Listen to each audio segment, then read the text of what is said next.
Garuda Express, an international courier service.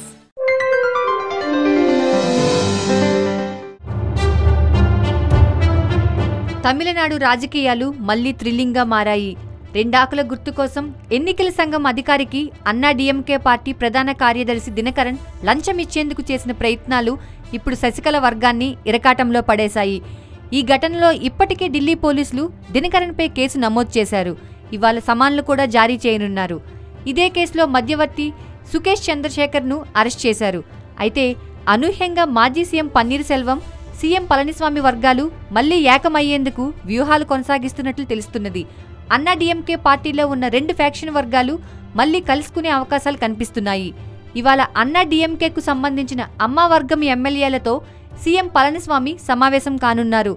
అయితే తమిళనాడు రాజకీయం మరింత ఆసక్తికరంగా మారింది. ఇప్పటి వరకు ఇద్దరు వేరువేరు సమావేశాలు నిర్వహించారు. ఆ మీటింగ్లకు కొందరు మంత్రులు హాజరయ్యారు. అన్నా డీఎంకే పార్టీలో మళ్లీ కొత్తగా ఫ్యాక్షన్ టీం పుట్టుకు వస్తుందేమో అన్న సందేహం కూడా వ్యక్తమవుతున్నది. మరోవైపు బెంగళూరు అగ్రహారం జైల్లో ఉన్న శశికళను దినకరన్ కలవనున్నారు.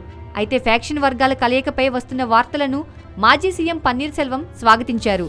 శశికళను వ్యతిరేకిస్తున్న వర్గం తనను కలిసేందుకు ఉత్సాహంగా ఉన్నారన్న విషయం తనకు తెలిసిందని పన్నీర్ తెలిపారు. పన్నీర్ సెల్వం వ్యక్తపరిచిన అభిప్రాయంపై ఆ రాష్ట్ర ఆర్థిక మంత్రి జయకుమార్ కూడా స్పందించారు.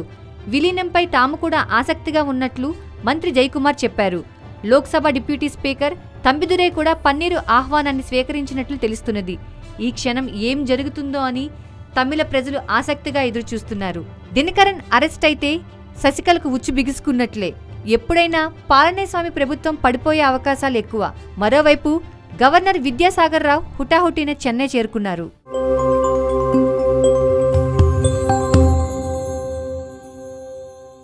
హాయ్ యోయో వ్యూవర్స్, సబ్స్క్రైబ్ చేసేటప్పుడు అక్కడ ఉండే గంట సింబల్ను ప్రెస్ చేయడం మర్చిపోవద్దు.